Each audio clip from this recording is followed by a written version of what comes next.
الله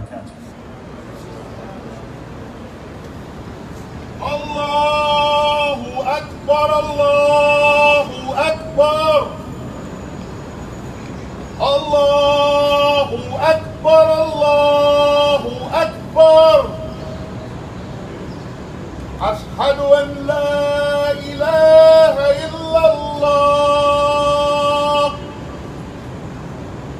أشهد أن لا إله إلا الله أشهد أن محمدا رسول الله أشهد أن محمدا رسول الله حي على الصلاة حي على الصلاة حي على الفلاح حي على الفلاح الله أكبر الله أكبر لا إله إلا الله.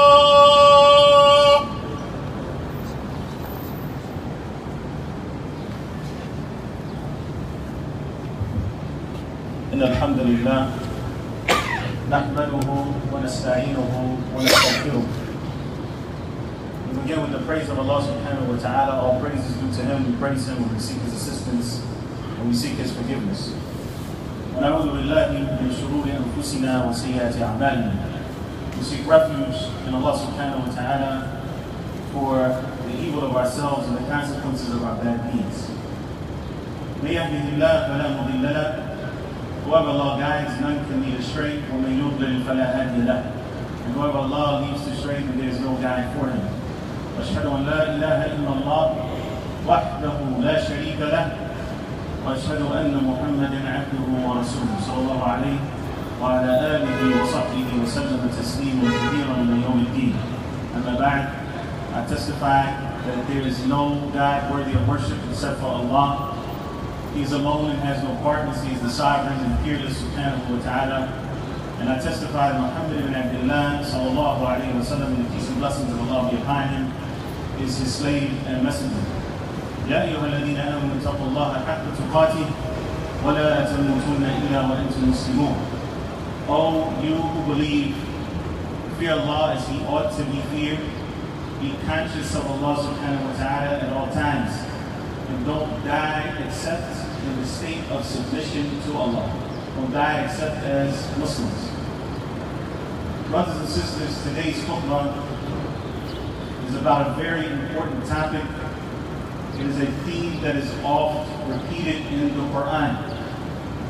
In fact, the entirety of the religion of Islam revolves around this topic. And that is the topic of justice. And it is particularly relevant for us today to highlight this topic of justice and how it is a recurring theme throughout the Quran, because it informs us that the revelation of Islam, the final revelation to mankind, the book of Allah, the Quran, is not something that just benefits the Muslims. It's not something that just benefits the people who ascribe to believing in the Quran, but it benefits society as a whole. And if we do our jobs as Muslims to maintain and uphold justice, then we will be people who benefit not only us, but benefit society as a whole. Allah tells us in the Quran, يا أيها الذين آمنوا كونوا قوامين بالقسط شهداء لله.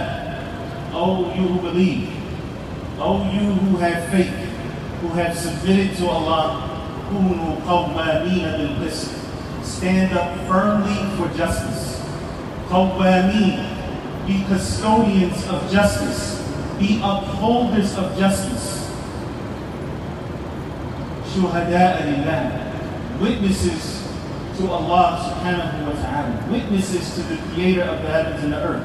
In other words, as you stand for justice, or you don't stand, and you don't act when you see something that you should say something about, then realize that you will be shuhada lillah, that you are witnesses to God.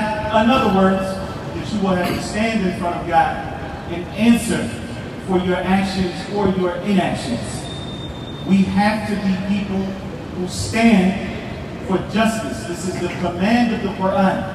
And Allah subhanahu wa ta'ala tells us in the Hadith al-Qudsi, the divinely inspired Hadith, that our Prophet sallallahu alayhi wa sallam told us that Allah said, Ya ibadi, inni harramtu al-dhulma ala nafsi, wa ja'altuhu baynakum muharrama, fala tadhalamu. O my servants, I have made injustice haram. It is impermissible for me to be unjust, Allah says. وَجَعَلْتُهُ بَيْنَكُمْ مُحَرَّمًا. And I have also made injustice haram between yourselves, between the creation, فَلَا تَظَالِمُوا. So do not oppress one another. We are here today, as was mentioned earlier, after 3 months of not being able to go to the masjid, and Allah subhanahu wa ta'ala opened up for us this door, to be able to gather on the day of Jumu'ah for the most important prayer of the week, the Jumu'ah prayer. After 12 weeks of not being able to gather, sharing this space with people who have also expressed their sentiments for justice. We're here today speaking about the topic that we're speaking about, specifically because lives have been lost at the hands of the people who are paid to protect life. People who are hired and paid for by tax dollars to protect and serve. And yet many people have been dying in their custody. The last of which that has created this national uproar, and where we are today, the life of George Floyd. At the hands and in a manner that when we look at it from our perspective as Muslims, we could not even kill an animal that way. It is not permissible for us to even choke a sheep. Not to mention another human being who has life that is sacred. Because Allah Azza wa Jalla, Allah the Almighty, has made the life of human beings sacred. And so this image of a knee on somebody's neck, this unjust and slow execution of another human being on camera, has created this outrage, and it should. Because we can't sit by and watch as this oppression happens. The only way that a person can go to that level is not only because they don't recognize their victim as being human, that they look at the person that they are killing as less than human, but also because they've lost their own decency and sense of humanity. And it's built on a system that has historically made these divides so that one group of people feel human and another group is less than human. And our Prophet sallallahu alaihi wasallam, the Prophet Muhammad, over 1400 years ago, his teachings abolished these notions of racism and tribalism and colorism and all of these other isms. Our Prophet said on one of the most important days in the history of Islam, when the Muslims returned to Mecca to reclaim what was rightfully theirs after having been rejected and pushed out of their land, the Prophet sallallahu alaihi wasallam said, وَالنَّاسُ بَنُو آدَمَ. He said this in front of the entire ummah at that particular time. He said that the people are the children of Adam. People are the children of Adam. وَاللَّهُ خَلَقَ آدَمَ مِنْ تُرَابٍ. And Allah has created Adam from dust or from dirt. Look at us. We're all created the same. We're all made up of flesh and bones and organs. We're all made up of the same elements. Allah created Adam from dust or from dirt. And we're all the children of Adam. And then the Prophet ﷺ read the statement of Allah subhanahu wa ta'ala, Ya ayyuhan nas, inna khalaqnakum min dhakarin wa untha وجعلناكم شعوبا وقبائل لتعارفوا إن أكرمكم عند الله أتقاكم. The Prophet ﷺ recited this verse from the Quran, from Surah Al-Hujurat, the 49th chapter of the Quran, the 13th ayah.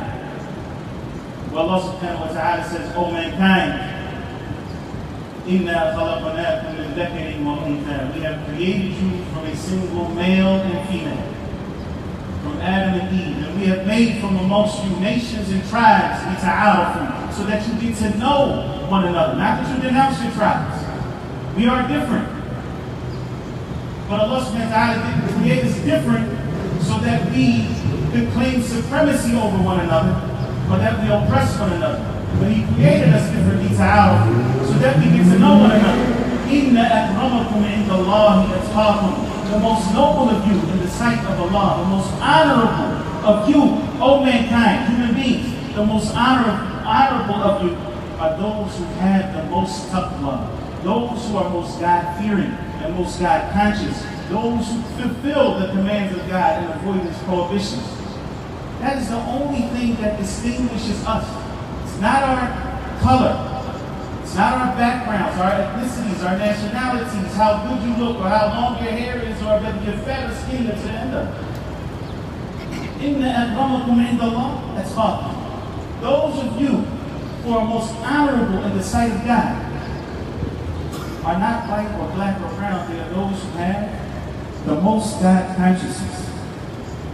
And this is why our Prophet ﷺ said, in one of his last speeches, and this was to the entire Ummah during the farewell Hajj, one of the last addresses that the Prophet ﷺ would make to mankind, a message that would be taken and passed down after him generation to generation until we can say today, in the language of our Prophet ﷺ, what he said on that day. When the Prophet ﷺ said, all of you are from Adam. He repeated it. All of you from Adam. And Adam is from Turab. And Adam is from dirt.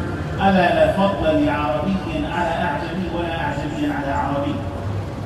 Indeed, there is no supremacy for an Arab over a non-Arab, or a non-Arab over an Arab. وَلَا لِأَبْيَض أَوْ لِأَحْمَرَ عَلَى أَسْوَدٍ. And not for a white person or a red person over a black person. And not a black person over a red person or a white person. إِلَّا بِالتَّقْوَى. Except by God consciousness. This is the scale that we as believers in Allah and believing, this is something that is very specific to our Prophet ﷺ in terms of that message, going from a religious standpoint, from a divine standpoint, that we are equal, except by way of our fear and our consciousness of Allah subhanahu wa ta'ala. This is why our Prophet emphasized this point. When one of his companions came to him and mentioned to him that he had said something negative about another companion because his mother was black.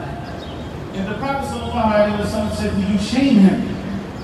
Do you speak ill of him because his mother is black? Indeed, you are a person that has some remnants of Jahiliyyah, the times of ignorance, the times that were before Islam.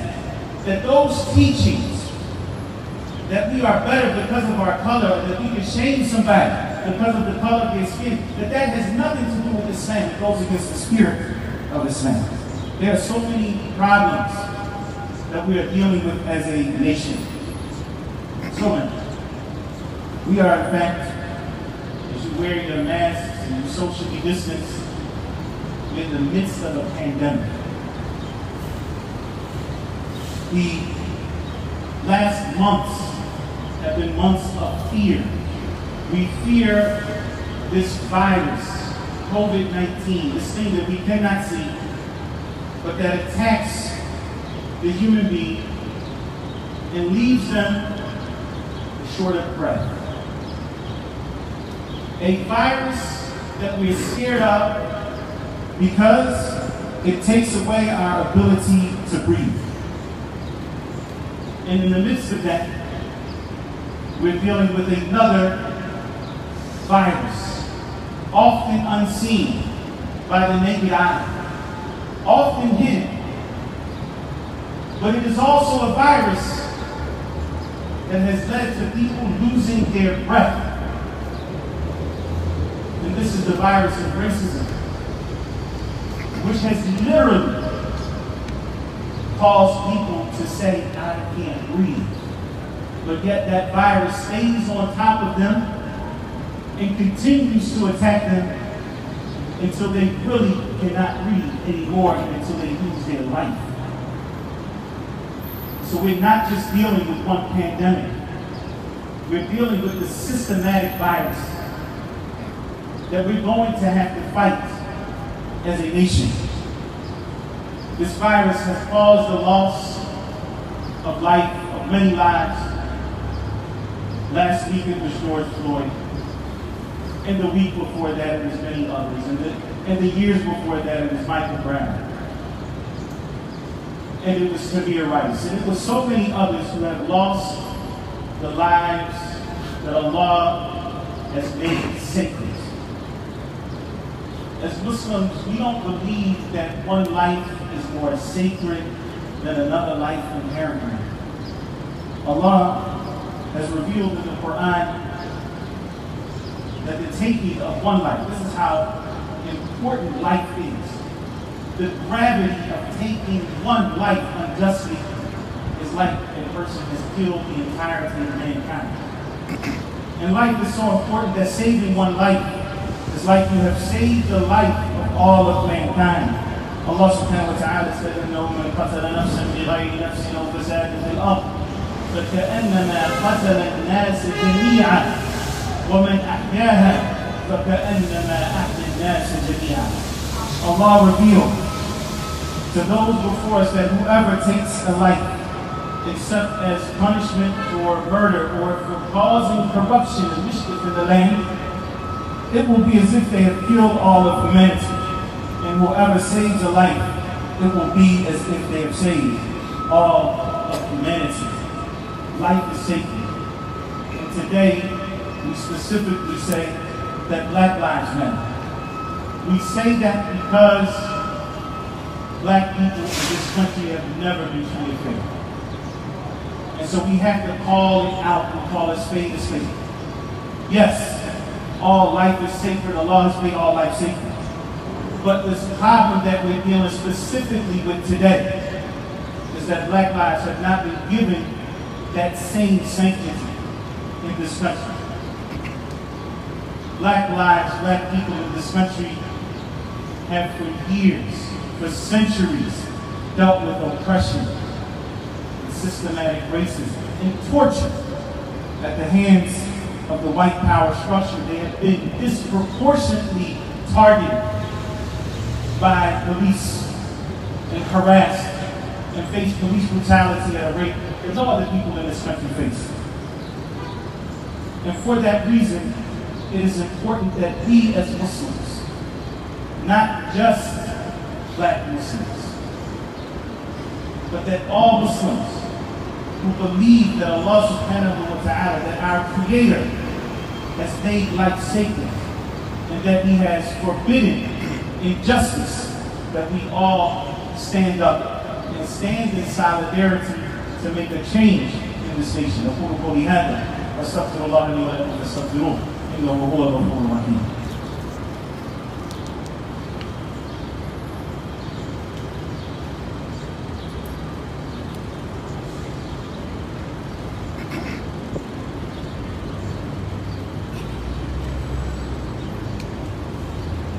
الحمد لله وكفى والصلاة والسلام على رسوله المصطفى وعلى آله وصحبه ومن والاه. أما بعد, brothers and sisters, our Prophet sallallahu alayhi wa sallam, and the teachings of Islam, make it known to us in no uncertain terms that we Muslims have to be agents of change. The Prophet sallallahu alayhi wa sallam said that there are no people who see a wrongdoer amongst them.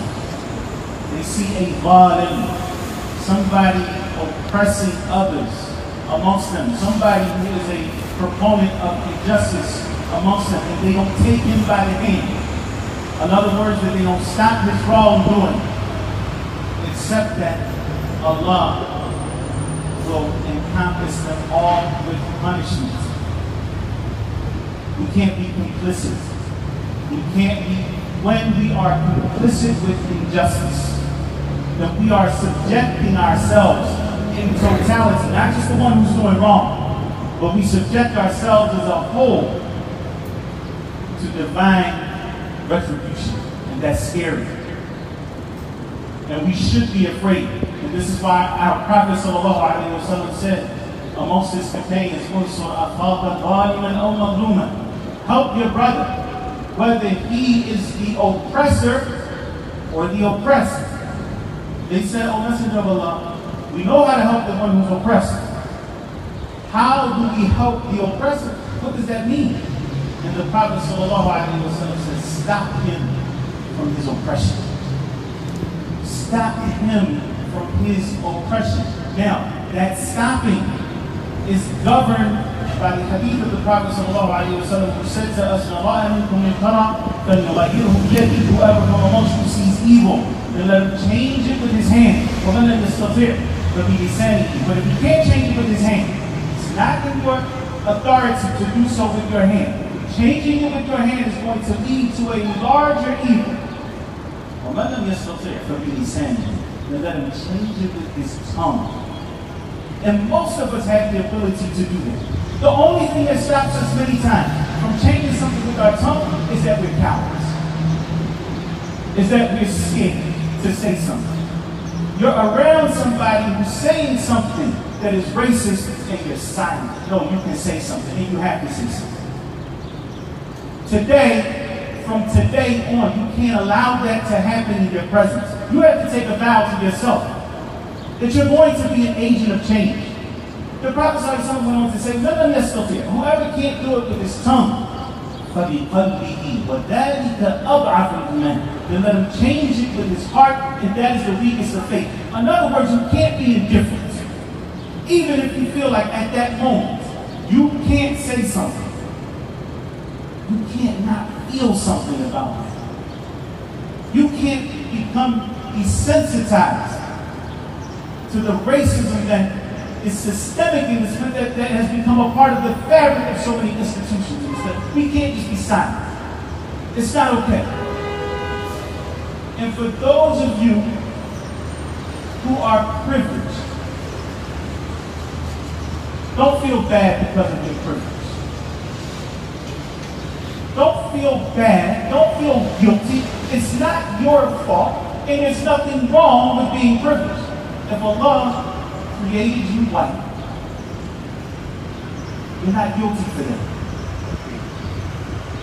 If Allah gave you parents that had the ability to send you to the best schools, you don't need to feel guilty for that. There are a lot of people who suffer from guilt.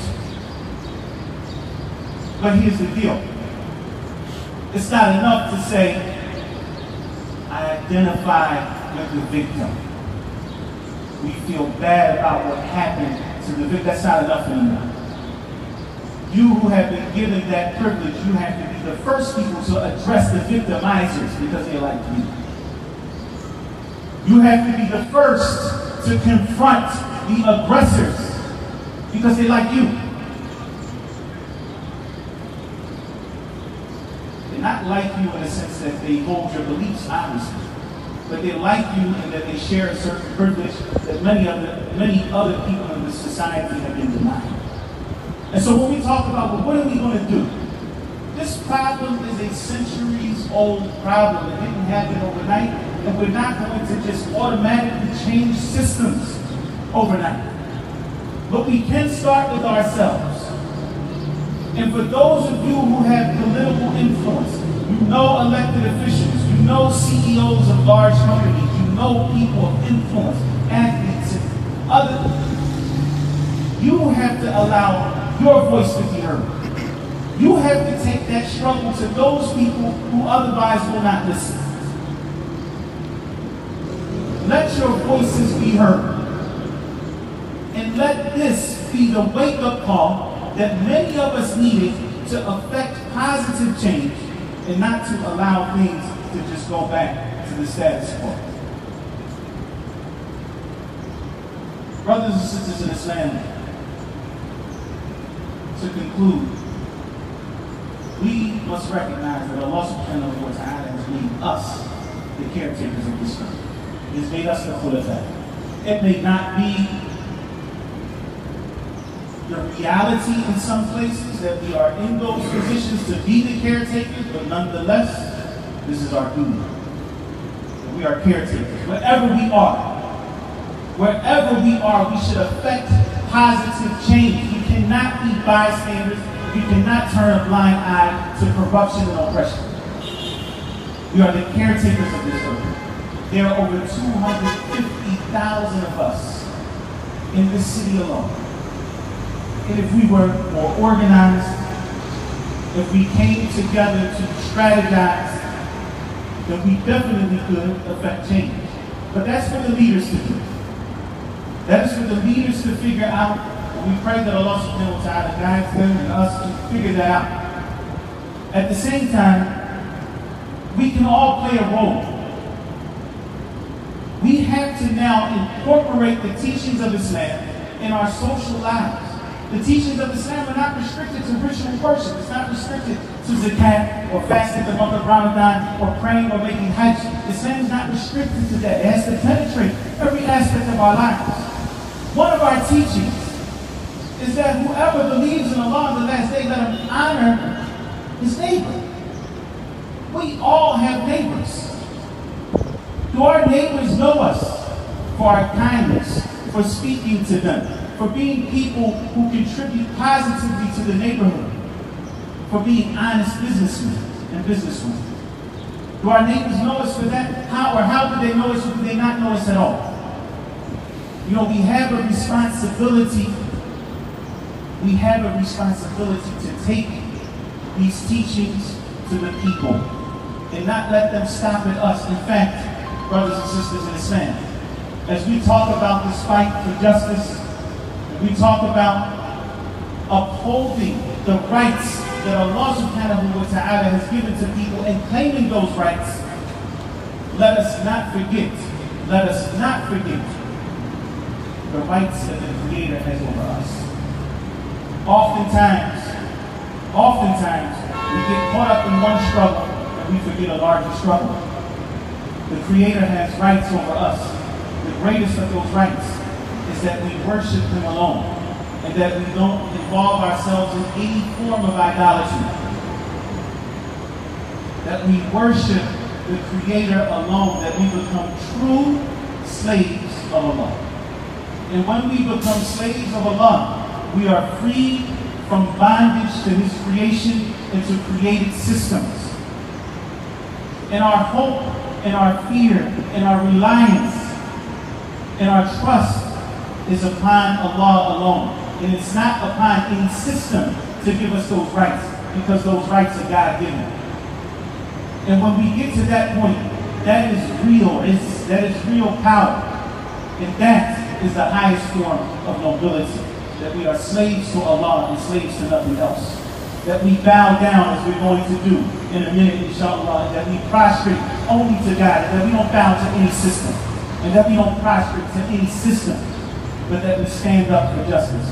We ask Allah subhanahu wa ta'ala to bring healing to this nation and to make this a safe and secure nation. We ask Allah subhanahu wa ta'ala to bring justice to those who have been oppressed. ربنا اغفر لنا ولإخواننا الذين سبقونا بالإيمان ولا تجعل في قلوبنا غلا للذين آمنوا ربنا إنك رؤوف رحيم.